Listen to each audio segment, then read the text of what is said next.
જય શ્રી કૃષ્ણ, જય માતાજી. અને સાહેબ તૈયારી કરે છે આજે પરબારા લાડવા ખાવા જવાની, કેમ કે આજે છે હનુમાનજી મહારાજનો જન્મદિવસ. તો સાહેબને આમંત્રણ છે લાડવા ખાવા જવાનું.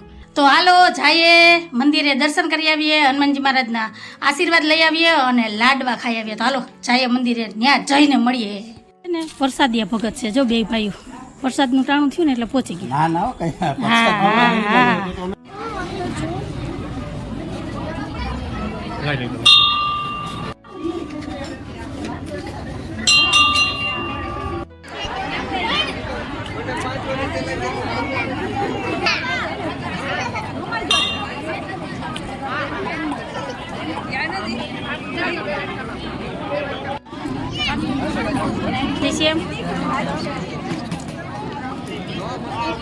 બસ